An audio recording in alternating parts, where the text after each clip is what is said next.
السلام عليكم جميعاً. معكم أختكم هدى الشيخ من مكتب الشؤون التنموية، ويسعدني ويشرفني أني أكون متواجدة معكم اليوم خلال هذا الحدث القيم. Hello everyone, welcome to the Black Box. My name is Huda Sheikh and I have the pleasure of presenting our wonderful speakers and presenters. In our first session, I'm excited to welcome Michael Muthukrishna, who is a professor of economic psychology at the London School of Economics. Michael has written a brilliant book called A Theory of Everyone, and he's agreed to delve into the key insights from his book with us now. This will both cover the role of cultural evolution in shaping our behavior and how the understanding of shared cultural heritage can foster cooperation and innovation, both in the UAE and globally. We're very excited to hear what you have to say, Michael. Please welcome to the stage.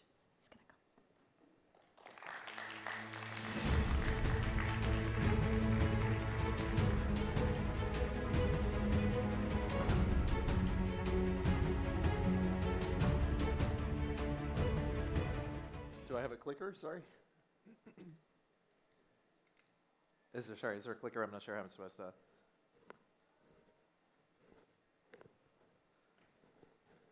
Oh, thank you so much. Wonderful. Okay, thank you all for coming. It's an honor to be here. So I'm going to talk a little bit about my rather modestly titled book, A Theory of Everyone. Could have been A Theory of Everything. I kept it tight.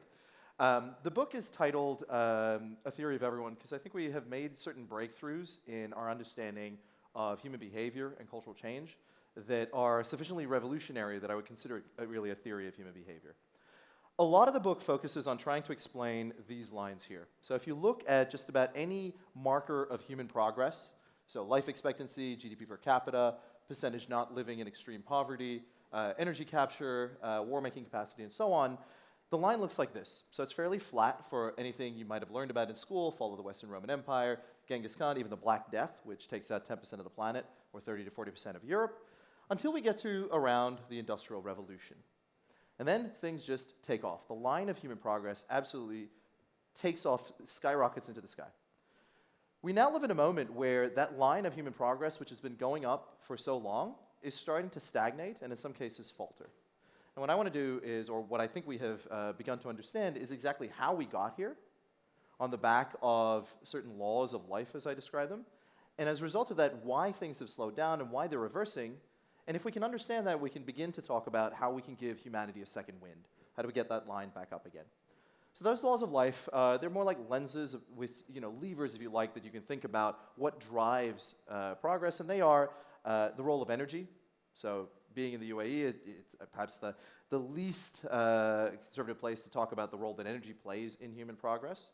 But also innovations in technology to use that energy to do more work. Anything humans can do with the right technology and the right energy, we can multiply our efforts. But also our ability to cooperate with one another, to work together. We've had nuclear technology for a very long time. That's not the reason we haven't deployed it. It was a cooperative problem. It was a social problem. And the cultural evolutionary processes by which norms shift and institutions evolve in order to deal with this world. There's a lot going on in the book to do with, for example, how we might get people to cooperate in large, anonymous, very diverse societies. In the West, you can talk about at least 3 types of multicultural models. So the mosaic model, often associated with Canada, where groups live side by side with no real attempt at integration. The melting pot model of the United States, where the idea is that you melt all of that mosaic into a single pane of glass in some way. The no-hyphen model that often doesn't work in practice, but it's the French ideal of there are no Algerian French or Swedish French, there are just French. And then I describe what I consider to be a hybrid of our understanding of how humans cooperate that works a lot better. So what I describe as the umbrella model. Not really embodied by any nation, but perhaps Australia in the 90s and perhaps in the UAE. And it's the idea that we cooperate when there's plenty to go around, where working together is actually a higher payoff than what we would get working in a smaller group with our own ethnicities and so on, or where resources don't match up with population size. But this is not really what I want to talk about today. What I want to talk about today is the future of behavioral science. What I want to talk about today is the next step that goes beyond the second half of my book, which deals a lot with policy. Let's say you were trying to develop self-driving cars. right? What you want to do. What you would do is you would try to develop models of how cars should operate on the road. You would build simulations to make sure before those cars hit the road, they know what they're going to encounter to make sure there aren't crashes and so on. You do extensive testing long before a single car hits the road. Now, that's self-driving cars. We do the equivalent in behavioral science, but we often don't have or do that kind of initial testing, right? Often what drives our interventions or experiments are intuitions and life experiences. I've seen something work like this, I wonder if it will work. Sometimes we do it on the basis of small experiments. So we have an unreliable psychological science that developed a body of work that we still rely on, but we don't know if it generalizes. And so we have these interventions with unknown generalizations that we deploy en masse to the world. Now, some of these are a little bit more robust just because we've seen that they work in many places. The default effect varies in size, but it seems to work in many places. Small nudges to remind people, not very controversial. But when you talk about taking things that were developed in the West, in what are called Western, educated, industrialized, rich, and democratic societies, and try to take them to a place like the UAE, or to India, or Indonesia, they're unlikely to work just off the shelf, and we don't often understand why. The age of AI has offered us new possibilities. It has allowed us for the first time a human simulator. In my view, that is an absolute game changer, because now, for the first time, if we are developing models of human behavior, we now have the ability to simulate a lot of these. We have the ability to make those models. We have the ability to simulate. We can do extensive testing long before we get there. In a paper I wrote with my student Robin Schimmelfennig, I talked about the different waves of behavioral science. Don't have a laser. The different waves of behavioral science. So we had neoclassical theory, moved on to behavioral economics, eventually launches many other fields into behavioral science with interventions. And the next wave is what I call cultural evolutionary behavioral science. Out of curiosity, has anyone seen this infographic on LinkedIn? Yeah, it's often it's actually a figure from this paper, but it's often like taken by companies, rebranded and put on there. And I don't have time for lawsuits, but here we are. But I think it goes through this. And cultural evolutionary behavioral science is a systems level attempt to say, listen, often what our interventions are doing is turning off the heater in the room because it's too hot. But then what happens is, because we have a thermostat, all the other heaters turn on, and eventually the room returns to the right temperature. We just don't check for long enough. They're very proximate interventions. You have to take seriously culture and norms and the way these things stabilize. So norms exist for a reason. They have evolved for particular reasons. If you don't understand why those are, you really don't have any hope of changing things in the long term. So the basic idea behind this is that interventions are to the social sciences what inventions are to the physical sciences. They are an application of science as technology. Now, science and technology go back and forth, but if we don't get the science right, if we can't have a reliable and trustworthy science, we are building technologies that are in fact dangerous. They're in fact unreliable, and we don't know if they're going to work, and yet millions of dollars go toward them. Why do I say that? I don't need to go into this in too much detail. I think most people know. We only discovered around, let's say 2015, when this replication paper came out, that in psychology, with those 100 studies, there was a 36% replication rate. The vast majority of the literature just did not replicate. 25% for social psychology, which drives a lot of behavioral interventions. Behavioral economics did a little bit better. It was fewer studies were tested. It was 18. 60% replication rate, 40%. 4 out of 10 things just simply didn't work. When we look at science and nature papers, so this is cutting edge, and this was also between 2010 and 2015, we see that things are a little bit better. So of the 21 studies, 60 to 70% replicated, right? So that's not bad. It seems like the journals are doing a good job selecting. But we have a problem because we often don't know why things are working. And this is a problem, by the way, not just for psychological and behavioral science, but any field where the theory is a little bit lacking. So in cancer biology, for example, the last check in the Reproducibility Project had a 46% replication rate. If that doesn't terrify you, it should. Because when we deploy interventions, maybe people will eat less food, and maybe they will be a little bit more sustainable. When cancer biologists release drugs, for example, people die if they get it wrong. Underlying this in a paper called A Problem in Theory, I argued that it isn't actually about stats, it's not about methods, it's not even about data. It's about the lack of a cumulative theory, like formal theory in the way that other sciences operate, that can make predictions about what to expect and what not to expect. And let me give you one example of this. So a very famous paper came out when choice is demotivating. The idea was that people prefer fewer choices. Right? This was a study done with jams. Now, this led to high-profile work. So there was at least a couple of TED Talks on it, a couple of very well-selling books, right? But actually, if you think about the theory for a second, it doesn't make any sense. The number of choices has to be highly contextual. It has to be about the importance of the decision. It has to be about the information that I have available to me. It has to be the millions of years of genetic evolution, thousands of years of cultural evolution, and my lifetime of experience in this context helping guide the decision. And so it's not surprising then when a meta-analysis performed, they found a mean effect size of virtually 0. The paradox of choice doesn't exist, actually. So I use this as a motivating example in the book, not because there's anything special about it. There are many, many things in behavioral science that look like this.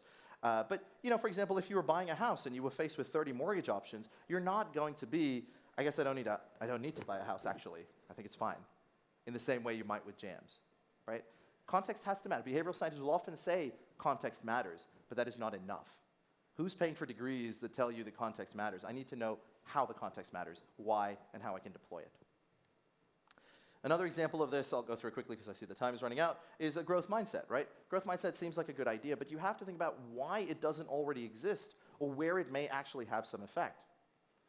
Because as far as we can see, growth mindset has very small effects, certainly overblown compared to the original studies, which suggests that maybe we would never have been talking about them if they'd been shown at the levels they were. And where it does work, it works where you might expect. So it works in very impoverished communities that don't have this, and even there, it's not clear that a growth mindset is the right one, except insofar as the norms are mismatched to a changed environment. So I'm already hinting at a kind of theory that allows you to get at this, which the book deals with. The second problem that we have in behavioral science is nothing to do with theory, it's a problem in measurement. So my brother, he's a physicist, we often argue about who's got the harder science, and I say it's absolutely us, right? Because you're dealing with the expansion of the universe, but your planets and your particles behave exactly as you expect them to. Humans don't.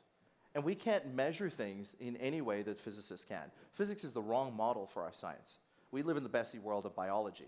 So there's a couple of lovely papers on this, but we need, if we're going to move behavioral science forward, we need a better way to measure human behavior. And the final problem is a problem in generalizability and specificity, right?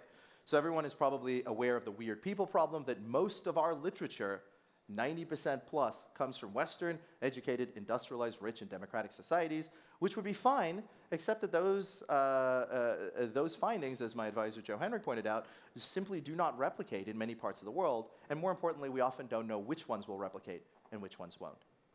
I've done some work in measuring cultural distances, and we were able to show that the distance from places like the United States is highly predictive of a whole host of psychological phenomena, so at least you can tell what the likelihood of something replicating might be. So countries that are culturally close to the United States, your interventions are more likely to replicate than in countries that are far more culturally distant. We all like to, well, I like to make data-driven decisions. I imagine as behavioral scientists in the room, many of you do as well. But the problem is that many of the findings that we rely on, much of the data that we rely on, is about the average, right? It's not about what makes you happy or what will change you. It's about what makes the average person happy, what the average person would do in this particular context. But ironically, the average person doesn't exist. The average person is a Christian Chinese man named Muhammad earning $15,000 a year, because that's the world's largest religion, the world's largest population, and the most popular name in the world, right? It doesn't exist. What I really want to know is what makes you happy? What makes a particular kind of person happy? And here's where I think AI comes into it. So AI lets you go beyond the one-size-fits-all from precision medicine to precision education, but also precision behavioral science. So how does AI solve this problem? Why can AI help us with this? Well, first off, it's trained on vast open-ended data sets that capture human interactions across a wide range of contexts. It allows us to engage in faster iteration cycles in theorizing, testing, and refining. And it allows us to simulate social experiments so we can test interventions before rolling them out into the real world. We can test, for example, public health campaigns before launching them. We can look at how people might react to new laws, to, social norms might shift during a shock or a crisis. There's a lot of work in looking at how large language models in particular might be able to simulate human behavior, and a lot of it is actually just terrible. The problem is that a large language model captures all of human behavior. And most people try to coerce these models into behaving like particular kinds of people by telling them to do that. It's like, you are a 38-year-old Emirati, and it kind of works, but it often relies on stereotypes. So I actually got together with Ben Warner, who was the government's chief data scientist in the UK, and Alex Cooper, who is the head of the SAS, Delta Force if you're American. And I'm a scientific advisor to a company called Electric Twin. And this is unusual for an academic to do, but I think that if we are actually going to build an engine for human behavior, we shouldn't do it in the open, and we shouldn't be doing it in the academic literature. It's fine for everyone to use it, or we can choose who can use it, but this is a dual-use technology, right? It's a terrifying thing to be able to do. So what we do is we coerce the model using this theory of everyone, this theory of human behavior, what should predict people's behavior, and loads of data. And using the data and the theory, we're able to coerce the models to behave like specific portions of the population, right? So for example, right, this is actual data. It's not really cherry-picked. So does the BBC license offer a value for money? You can see the Electric Twin data at the bottom matches very nicely the real data from YouGov surveys. You can look at, for example, what decisions people will use to decide if they want to get a heat pump in their house. And you can see it's not perfect. So the upfront costs and the running costs, these are obvious things, but they're not quite the way that the real world data is, but certainly in the right direction. It gives you a good indication of how things are working. You can ask all kinds of questions. Do you drink non-alcoholic beers when you're in a bar? Would you encourage, what would encourage you to consume non-alcoholic beers? And so on, the kinds of things that might lead to healthful behaviors. You can also create individuals and have them interact with one another or ask them specific questions in a much cheaper way than going out into the world. So here's some actual data on how good it is. So this uses something called Earth Mover. If you're a data scientist, you might know what that is. It's how close distributions are to one another. And you can see that even since this time last year in 2024, the accuracy of these models across a much wider range of questions is approaching 90 to 95% accuracy. With the behavioral insights team, we did this completely independently. So what BIT did was they sent us part of a data set. And they said, tell us what the rest of it looks like, right? And they did that data set using what's actually out there in the academic literature. So you can see the academic literature's accuracy. I mean, a lot of it's just one-shot prompting. It's just not great. ACR accuracy is insanely good. So A, this shows this is possible. B, it shows that for the first time, we have a human simulator. For the first time in history, we have a human simulator. And as prices drop, it means we have a social simulator. And every science has benefited from us. Like, we have never had one of these. And as a result, it has held us back in many ways. We're still doing old nudge stuff that's been around for the last 20 years or so. Yeah? This is game-changing. And let me give you one example. People often think that the moment when humans took flight was in 1903, when the Wright brothers, this video is not working, I apologize, blame tech. It's a switch from Mac, I think, to Windows. In 1903, when the Wright brothers first flew their plane in Kitty Hawk. In fact, that is not when the aviation industry took off. Normally I do this interactively and I ask people, what do you think, I'll give you the answer.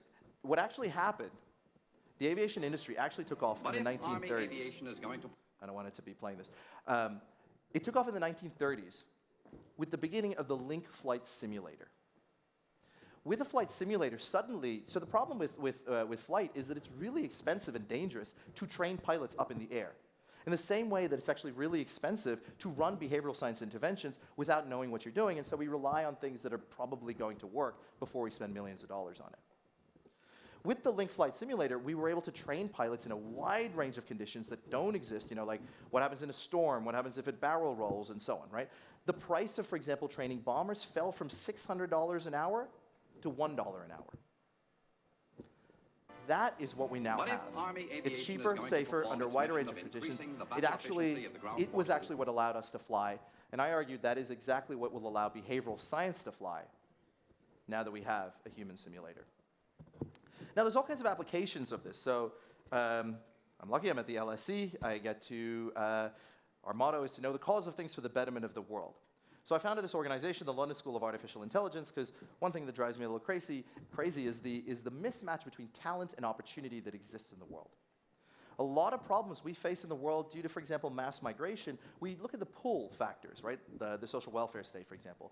The reason that people are fleeing across borders is because where they come from are not great. There's a whole heap of push factors, and yet we don't have great models for development. Right? Aid is often distortionary, for example. It undermines local farmers. It props up autocratic states. So one application of this research is the design of new ways of educating people. So one approach that I've taken is that AI won't replace teachers, but what it does enable people to do is to build their own highly personalized tutors. So the approach we take is, rather than there's a whole industry of personalized tutors, we just teach children how to safely and effectively use the Frontier Foundation models, and then they use those skills to build their own tutors, highly personalized to them. And because they build it, it avoids some of the issues that I'm deeply concerned around. So 9 out of 10 children, at least in the UK, are using AI. And that one child was probably not telling the truth. Almost every child is using AI, right? Parasocial relationships are forming. We deployed social media onto our children with unknown effects. And today we're doing it with AI. Kids are forming bonds with these, perhaps at the expense of human relationships, but also disclosing information about their mental health. And nobody's really watching this, right? They might be able to learn from these models, but it's not clear that they're not also learning cultural values that might be mismatched to different local environments. There's all kinds of things that we haven't really considered as we deploy these new technologies. So together with UNDP, the first thing we did was we did an AI in education global survey for the next Human Development Report. So that'll come out fairly soon. We also looked at how, this is my team working in UNDP, looked at how AI can be used for human development in the Asia-Pacific region. Because, again, the weird people problem. Just because AI is labor-saving in the West doesn't mean that in a place in Indonesia where people have humans opening doors, for example, you're going to be labor-saving there. But it could help with traffic management. It could help with chronic teacher shortages, right? So on the chronic teacher shortages, and then finally, looking across how AI and other technologies have been integrated well, advocating for a human-centered AI integration policy. So I don't know if you're familiar with the One Laptop Per Child program. This was a program in the early 2000s, MIT laptops. We're all smart people, so we assume that if you just give kids access to information, they're going to do great. Not true. So as we deployed these laptops, most of them were used for games. They weren't matched to curriculums. They ended up on the black market. It was a complete failure, except in places like Uruguay, where it was designed with teachers, with the curriculum. Every child was given this laptop, right? Now, if you contrast that with Estonia's Tiger Leap, so this was a transformation that they went through in 1997. In 1991, at the end of the Soviet occupation, 50% of Estonians didn't have a telephone. In 1997, they said, listen, the future of this country, we don't have a lot of resources. The future of this country depends on the future of its people. And I've heard this internet thing and this technology thing is a big deal. So what they did was they added reading, writing, arithmetic, and algorithms to the 4 pillars from elementary school. And they invested heavily in a teacher social network, sharing of best practices, an approach to innovation that you'll find in my book of learning locally and sharing globally that works very well for countries as well as companies. And so we're trying to do similar things. I'm working with the Department for Education in the UK and faculty as a partner with OpenAI to make sure that these models meet safety requirements for education, and then testing them not only in the UK, but also in, for example, Malta, where we're training teachers. And finally, thanks to the support of the Leverhulme Trust and in collaboration with the Charter Cities Institute, who developed the Governance Handbook and created the New Cities Map, we're also building a new city in Zanzibar. Zanzibar, just to give you a little bit of context, class sizes are over 100, massive teacher shortages. Textbooks are shared 3 to 4 kids, right? And yet there's this new city where the first IIT campus, the first international, so if you don't know, IIT is kind of the Indian MIT, supplies a lot of Silicon Valley. Its first international campus is in this new city in Zanzibar. So that's the MIT side. You also need Harvard. So there's a project out of Princeton called the African School of Economics with campuses all around Africa. So 2023, end of 2023, IIT arrives. End of 2024, so last year, ASE arrives, the African School of Economics. We were able to attract investment from a variety of places. Oman obviously has a long link to Zanzibar, but also African unicorn companies like Wasoko. The final piece of this, to make sure that it's not a tax haven and to make sure that the money actually splashes around, is to invest in the local people. And the biggest challenge is the pipeline at the lower education sector.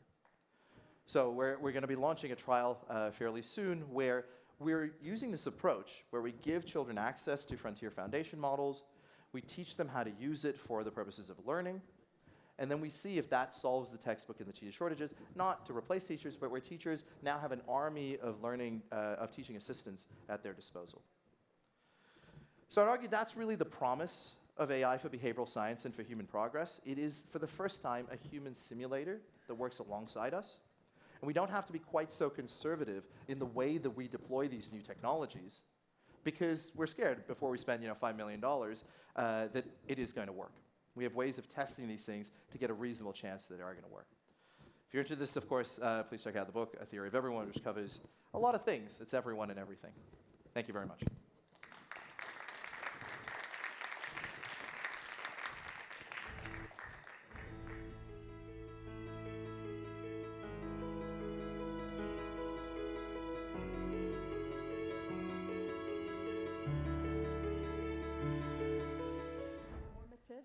Session. I would thank him if he was on stage, but he left already. Quick note to the audience, in just 30 minutes, we're going to have our next session here in the black box. This is on building adult skills, increasing productivity in a changing world, something that is quite relevant to all of us here. So I hope to see you here at 3:45. Thank you, everybody.